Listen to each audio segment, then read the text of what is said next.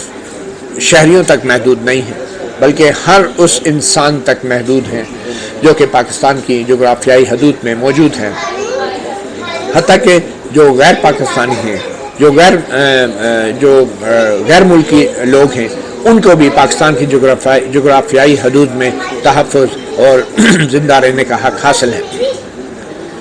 پھر لاپتہ افراد کی جو کمیشن کی رپورٹ کے حوالے سے عدالت نے یہ کہا کہ اس رپورٹ سے بھی یہ ثابت ہوتا ہے کہ لاپتہ شہری اٹھائے جاتے ہیں، شہری لاپتہ ہوتے ہیں، اور اس حوالے سے کسی کی کوئی بھی جواب دہی نہیں ہو سکتی اور کسی کی آج تک کوئی جواب طلبی یا کسی کا احتساب نہیں ہو سکتا۔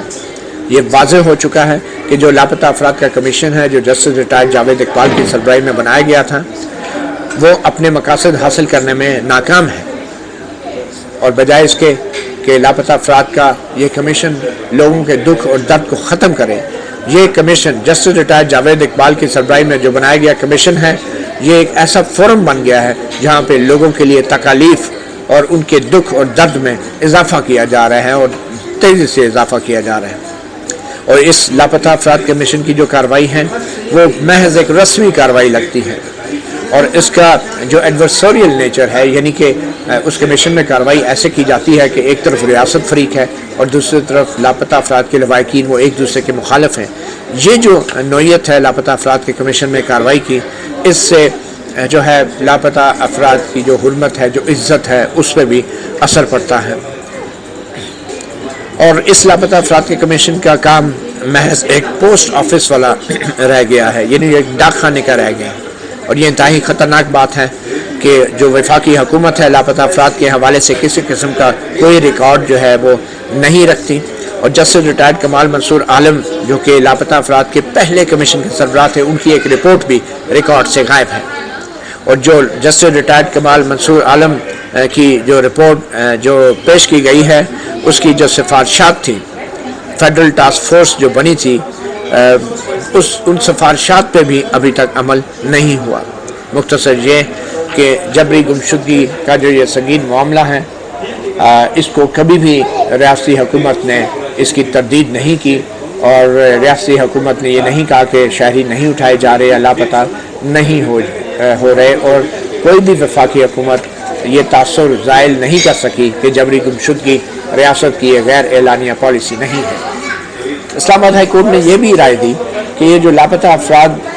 کے جبری گمشدگی کا جو معاملہ ہے، یہ ناقابل برداشت ہے، اور خاص طور پہ جب ٹھوس شواہد موجود ہوں کہ یہ ریاست کی ایک غیر اعلانیہ پالیسی ہے، اور یہ جو تاثر ہے کہ جو قانون نافذ کرنے والے ادارے ہیں وہ شہریوں کو لاپتہ کرتے ہیں، اور خاص طور پہ افواج پاکستان جو ہیں اس گھناؤنے جرم میں ملوث ہیں، اس انسانیت سوز جرم میں ملوث ہیں، یہ مفاد عامہ کی اور ریاستی پالیسی کی سنگین خلاف ورزی ہے۔ افواج پاکستان نے پہلے بھی اور آج بھی پاکستان کی سلامتی اور یکجہتی کے لیے بہت قربانیاں دی ہیں، اور افواج پاکستان کا تمام شہریوں کو احترام کرنا چاہیے،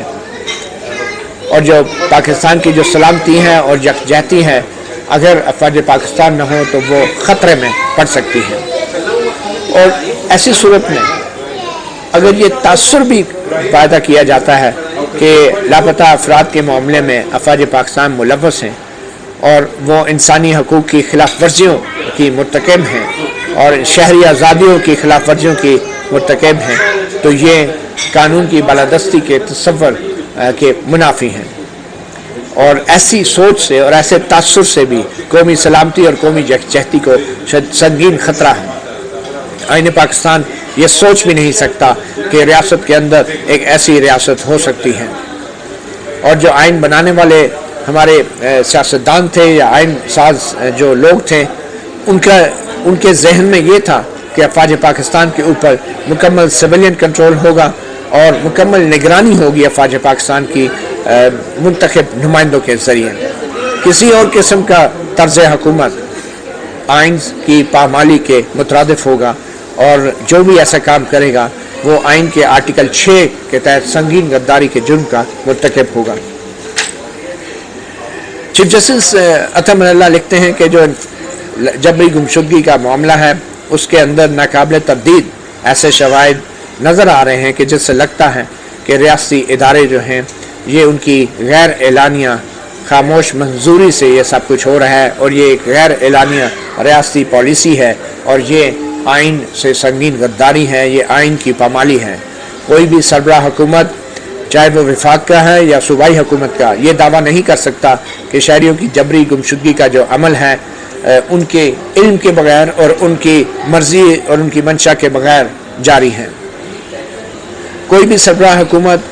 صوبائی یا وفاقی وہ یہ موقف بھی نہیں اپنا سکتے کہ وہ بے بس ہیں, کیونکہ آئین پاکستان کا جو سکیم ہے وہ ان کو بے بسی کی اجازت نہیں دیتا. آئین پاکستان جو ہے وہ جواب دہ بناتا ہے تمام اداروں کو. کوئی بھی یہ بہانہ نہیں ہو سکتا کہ شہریوں کو اغوا کیا جائے مبینہ طور پہ ریاستی اہلکاروں کی طرف سے اور ان کے جو حقوق ہیں خاص طور پہ جو ڈیو پروسیس آف لا ہے, جو قانون کے مطابق سلوک کا ان کا بنیادی حق ہے, وہ ان کو نہ دیا جائے. ان تمام صورتحال کا, ان تمام جرائم کا جو آخری اور حتمی ذمہ دار شخص ہے وہ چیف ایگزیکٹو ریاست کا سربراہ ہوتا ہے, حکومت کا سربراہ ہوتا ہے اور اسی طرح صوبائی حکومتوں کا سربراہ بھی ہوتا ہے. تو ان تمام آبزرویشن کے بعد چیف جسٹس عطا من اللہ نے بہت ٹھوس کچھ اقدامات اور احکامات جاری کیے ہیں. سب سے پہلے چیف جسٹس نے کہا کہ جو وفاقی حکومت ہیں وہ تمام لاپتہ افراد کو آئندہ تاریخ پر عدالت کے سامنے پیش کرے. اس کیس میں مدثر نارو, لاپتہ صحافی اور 6 دوسرے افراد, اور یہ واضح کرے, اس بات کا جواز دے عدالت کو کہ ریاست ان اگر لاپتہ افراد کو عدالت کے سامنے پیش کرنے میں حکومت ناکام ہوتی ہے تو پھر حکومت یہ جواز دے کہ ریاست ان لوگوں کو حوالے سے مناسب طریقے سے تفتیش کرنے میں اور ان کو بازیاب کرانے میں ناکام کیوں ہوئی, اس کا مناسب واضح جواب دے. دوسرا حکم جو جاری کیا ہے چیف جسٹس عطا من اللہ نے, انہوں نے یہ کہا ہے کہ جو وفاقی حکومت ہے وہ جنرل پرویز مشرف سے لے کر آج تک جتنے بھی سربراہان حکومت آئے ہیں ان سب کو نوٹس جاری کرے. یعنی وفاقی حکومت نوٹس جاری کرے گی جنرل مشرف کو اور ان کے بعد آنے والے تمام سربراہان کو, خاص طور پہ جو موجودہ وزیر اعظم ہیں ان کو بھی نوٹس جاری کیا جائے. یعنی وزیر اعظم شہباز شریف کی حکومت وزیر اعظم شہباز شریف کو بھی نوٹس جاری کرے گی. اور یہ تمام سربراہان جو موجودہ اور سابقہ ہیں جنرل مشرف سے لے کے آج تک, وہ ایک حلفیہ بیان دیں گے اور اس میں یہ بتائیں گے کہ کیوں نہ عدالت ان کے خلاف آئین کی پامالی کے جرم میں مقدمہ کرے اور ان کے خلاف کارروائی کرے آئین کی پامالی کے جرم میں. اور خاص طور پہ اس تناظر میں کہ کیا یہ جبری گمشدگی کا معاملہ ان کے دور حکومت میں ریاست کی غیر اعلانیہ پالیسی نہیں تھی. یہ ثابت کریں گے یہ تمام سابق اور موجودہ حکمران کہ یہ ریاست کی غیر اعلانیہ پالیسی نہیں تھی, ادروائز عدالت ان کے خلاف کارروائی کرے گی. اور یہ حلفیہ بیان میں انہوں نے سب کچھ بتانا ہے. اور جو جبری گمشدگی کی غیر اعلانیہ پالیسی ہے اس پالیسی نے قومی سلامتی کو بھی خطرے میں ڈال دیا ہے, اور جو خاص طور پہ قانون نافذ کرنے والے ادارے ہیں ان کے ان تمام معاملات میں ملوث ہونے سے قومی سلامتی خطرے میں پڑ گئی ہے. اور خاص طور پہ افواج پاکستان کے اوپر جو انگلی اٹھ رہی ہے, جو الزام لگ رہا ہے, اس سے قومی سلامتی کو مزید خطرہ ہو رہا ہے. اب یہ ذمہ داری ہر سابق اور موجودہ سربراہ حکومت کے اوپر ہے کہ وہ ایسے تاثر کو اس کی تردید کریں اور ٹھوس شواہد کے ساتھ اس کو رد کریں اور یہ واضح کریں اور یہ بتائیں کہ عدالت کیوں نہ آئین سے سنگین غداری کے جرم میں ان کے خلاف کارروائی کرے. تو یہ حلفیہ بیان میں انہوں نے بتانا ہے موجودہ اور سابق حکمرانوں کو اور جنرل مشرف سے لے کے آج تک جو سربراہان حکومت آئے ہیں جو عدالتی حکم کے مطابق جن کو نوٹس جاری کیا تھا ان کی فہرست آپ کو بتا دیں. جنرل مشرف ہیں یوسف رضا گیلانی وزیر اعظم، راجہ پرویز اشرف، نواز شریف، شاہد خاقان عباسی، عمران خان اور شہباز شریف. تو یہ وہ لوگ ہیں جن کو کہا گیا ہے عدالت نے کہ حکومت ان کو نوٹس جاری کرے گی. تیسرا حکم، وفاقی حکومت اس بات پہ سنجیدگی سے غور کرے گی کہ جو تجاویز اور جو سفارشات آمنہ مسعود جنجوعہ نے جو کہ عدالت کی معاون ہیں، عدالت نے ان کو بطور معاون تعینات کیا ہے، ان کی رپورٹ میں دی گئی ہیں. آئندہ تاریخ سے پہلے حکومت آمنہ مسعود جنجوعہ کی رپورٹ کی سفارشات پہ سنجیدگی سے غور کرے گی. پھر اگلا حکم دیا ہے کہ اگر لاپتہ افراد جو ہیں وہ بازیاب نہیں کیے جاتے ہیں اور نہ ہی کوئی ایسا مؤثر اور دکھائی دینے والا اقدام اٹھایا جاتا ہے وفاقی حکومت کی طرف سے، تو پھر جو موجودہ اور سابق وزرائے داخلہ جو وزیر داخلہ ہیں موجودہ اور سابق، وہ ذاتی طور پہ آئندہ تاریخ پر پیش ہوں گے تاکہ یہ وضاحت دے سکیں کہ جو لاپتہ افراد کے لواحقین کی درخواستیں ہیں ان درخواستوں کی بنیاد پر کیوں نہ ان پہ بھاری جرمانے عائد کیے جائیں، اور یہ جرمانے ان تمام وزیر داخلہ کے ادوار میں ان لواحقین کے پر ہونے والے ظلم اور ستم اور جو تکلیف ان کو پہنچی ہے اس تناظر میں یہ جرمانے ان تمام وزیر داخلہ حضرات پہ دائر کیے جائیں. اور خاص طور پہ یہ تمام وزیر داخلہ انہوں نے ان لواحقین کا کوئی جواب نہیں دیا، کوئی تعاون نہیں کیا، کوئی مثبت رسپانس نہیں دیا، یہ اس مد میں بھی بھاری جرمانے جو ہیں وہ عائد کیے جا سکتے ہیں. یہ کون کون وزیر داخلہ ہیں جو جنرل مشرف کے بعد سے آج تک بنتے ہیں جن کو ذاتی طور پہ آئندہ تاریخ پر پیش ہونے کا حکم دے دیا گیا ہے اسلام آباد ہائی کورٹ سے؟ یہ ہیں جنرل معین حیدر جو جنرل مشرف کے وزیر داخلہ تھے، رحمان ملک مرحوم، چودھری نثار، احسن اقبال، بریگیڈیئر اعجاز شاہ، شیخ رشید اور موجودہ وزیر داخلہ رانا ثناء اللہ. پھر اس کے بعد عدالت نے لرنڈ اٹارنی جنرل جو کہ اس وقت بیرسٹر اشتر اوصاف علی ہیں ان کو یہ حکم دیا ہے کہ وہ عدالت کو مطمئن کریں کہ اگر مستقبل میں کوئی بھی شخص لاپتہ ہوتا ہے تو پھر اس کے لاپتہ ہونے کے اوپر کیوں نہ جو سربراہ حکومت ہے، جو وفاقی حکومت اور صوبائی حکومت کے جتنے بھی سربراہان رہے ہیں جو ماضی کے اور آج کے وزراء اعظم ہیں، ان کے خلاف جو ہے فوجداری مقدمات درج کیے جائیں، کرمنل کیسز درج کیے جائیں، چاہے وہ صوبوں میں ہیں، چاہے وہ وفاقی حکومت کے سربراہ ہیں، وزراء اعلیٰ ہیں، وزیر اعظم ہیں. تو لاپتہ افراد اگر بازیاب نہیں کیا جاتا تو اٹارنی جنرل وضاحت کرے کہ کیوں نہیں وزیر اعظم اور وزراء اعلیٰ حضرات کے خلاف فوجداری مقدمات درج کیے جائیں. اور آخری حکم بڑا دلچسپ ہے، بڑا اہم ہے کہ وفاقی حکومت تمام مناسب اقدامات اٹھائے گی تاکہ جو لاپتہ افراد کے جو لواحقین ہیں وہ اپنا دکھ اور اپنا درد عوام تک پہنچا سکیں اپنے ان کے ساتھ ہونے والے ظلم کے حوالے سے. اور اس بات کو بھی یقینی بنایا جائے کہ کسی قسم کی غیر اعلانیہ سینسرشپ جو ہے وہ پرنٹ اور الیکٹرانک میڈیا پہ نہ کی جائے. تو یہ وہ اہم ترین حکم تھا، اور اس حکم کے اوپر عمل درآمد تو آبویسلی وفاقی حکومت پی ٹی وی سے، پاکستان ٹیلی ویژن سے کہہ سکتی ہے کہ لواحقین کے انٹرویو چلائے جائیں، ان کی کہانیاں چلائی جائیں، اور پھر اشتہارات کے ذریعے لاپتہ افراد کی تلاش میں مدد کے لیے پاکستان ٹیلی ویژن جو ہے اس کو وفاقی حکومت کہہ سکتی ہے. اور پھر پیمرا جو Pakistan electronic media regulatory authority ہے اس کو وفاقی حکومت کہہ سکتی ہے، اور پیمرا جو ہے تمام پرائیویٹ ٹی وی چینلز کو کہہ سکتی ہے پبلک سروس اناؤنسمنٹس کے طور پہ کہ یہ پبلک سروس اناؤنسمنٹس کے جو ہے یہ پیمرا اگر ہدایات دے گی تو مفت بھی جاری ہو سکتی ہیں پرائیویٹ ٹی وی چینلز پہ. وہ یہ اناؤنس کریں کہ یہ لوگ لاپتہ ہیں، ان کے بارے میں کوئی کچھ جانتا ہے تو وہ بتائے، اور ان کے لاپتہ ہونے کے بارے میں کوئی گواہی یا کوئی شہادت یا کسی کے پاس کوئی ثبوت ہے تو وہ فراہم کریں. تو یہ ایک حکم آیا ہے اسلام آباد ہائی کورٹ کا، اور اب 17 جون کو اس کیس کی سماعت ہوگی. اور ایک دن پہلے ہی ہم نے یہ سنا ہے کہ کمیٹی بھی بنا دی گئی ہے، اور اس کمیٹی جو خصوصی کمیٹی جو کابینہ کمیٹی بنائی گئی ہے اس کے اندر مختلف موجودہ حکومت کے وزراء ہیں وہ بھی شامل ہیں، اور اس کمیٹی کی سربراہی جو ہے وہ وزیر قانون سینیٹر اعظم نذیر طارق کر رہے ہیں. اور اس کمیٹی کے اندر موجودہ جو وزیر داخلہ ہیں رانا ثناء اللہ بھی موجود ہیں. اس کمیٹی کے اندر احسن اقبال بھی موجود ہیں. اور جو کمیٹی بنائی گئی ہیں اس میں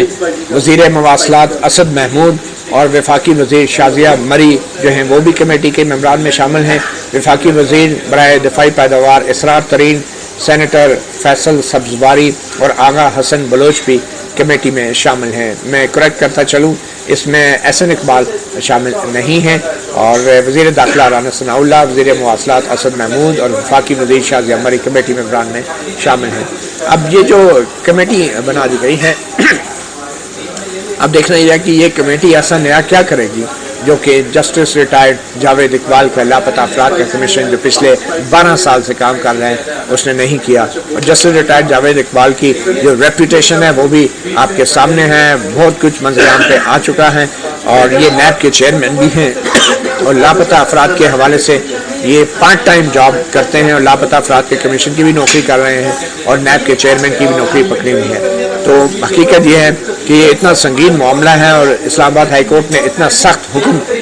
پاس کر دیا ہے. اب دیکھنا یہ ہے کہ کیا اسلام آباد ہائی کورٹ اس ایسے مرحلے پر بھی پہنچ سکتی ہے کہ جو شہریوں کو اٹھانے کے اصل ذمہ دار سرکاری اہلکار ہیں ان کو بھی طلب کر سکے، چاہے وہ خفیہ ایجنسیوں کے اہلکار ہیں یا خفیہ ایجنسیوں کے سربراہان ہیں. وہ کیا عدالت ان لوگوں کو بھی طلب کر کے جواب طلبی کرے گی؟ میرے خیال میں بہت زیادہ پیچھے جانے کی عدالت کو ضرورت نہیں تھی.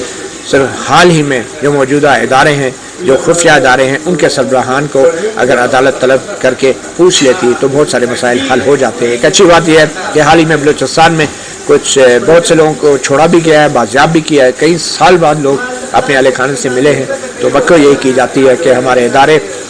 ایسی ہی خوشیاں پاکستان کے شہریوں کو دیتے رہیں اور تھوڑا مزید ایک قدم آگے جا کے اس مسئلے کا حل تلاش کرنے میں لوگوں کی مدد کریں. اور اب دیکھنا یہ کہ عدالت جو اسلام آباد ہائی کورٹ ہے اس نے تو پہلے بھی بڑے فیصلے دیے لاپتہ افراد کے کیس میں، مگر یہ فیصلے سپریم کورٹ میں جا کے ڈمپ ہو جاتے ہیں، ان کے اوپر عمل درآمد کئی معاملات میں رک جاتا ہے اور پھر اس کے بعد لاپتہ افراد کی اپیلوں کی کبھی سپریم کورٹ میں سنوائی بھی نہیں حتمی طور پہ ہوتی. اور افسوس اس بات کا ہے کہ پچھلے تقریباً 22-23 سال سے 9/11 کے بعد سے آج تک نہ تو ہماری سپریم کورٹ اور نہ ہماری کوئی ہائی کورٹ لاپتہ افراد کے حوالے سے ایسا ٹھوس فیصلہ دے سکی ہے کہ آئندہ کسی کو جرت نہ ہو کہ کسی شہری کو بلا وجہ اٹھایا جائے اور اس کے اوپر کوئی کیس بھی نہ بنایا جائے اور 10 سال ان لوگوں کو شہریوں کو لاپتہ کیا جاتا ہے. اور ہماری سپریم کورٹ انسانی حقوق کے نام پہ سو موٹو اختیارات کے اوپر گھنٹوں پروسیڈنگ کرتی ہیں، سیاستدانوں کے مقدمات چلاتی ہیں، آئین کی تشریح کے نام پہ حکومتوں کو گرانے اور بنانے میں مدد دیتی ہیں. تو یہ وہ انسانیت کا معاملہ ہے جس کے اوپر ہماری سپریم کورٹ کو نہ صرف یہ کہ زیادہ وقت دینا چاہیے، ٹھوس فیصلے دینے چاہیے، بلکہ سو موٹو اختیارات جس کے اوپر بڑا جھگڑا رہتا ہے کہ یہ صرف چیف جسٹس کا اختیار ہے، ان اختیارات کو صحیح جگہ استعمال کرے. اور وہ صحیح جگہ یہی ہے کہ جو کئی سال سے لاپتہ افراد ہیں ان لاپتہ افراد کے ان کے گمشدہ ہونے کے ذمہ داران افسران کو، اہلکاران کو جیل میں ڈالیں، نہ کہ صرف اور صرف سیاسی نوعیت کے کیسز کو سنیں اور سیاستدانوں کو سنیں اور اپنے اختیارات کے حوالے سے لمبی چوڑی آئین کی تشریحیں کریں. مطیع اللہ جان MJ TV سے اتنا ہی، اجازت دیجیے. اللہ حافظ.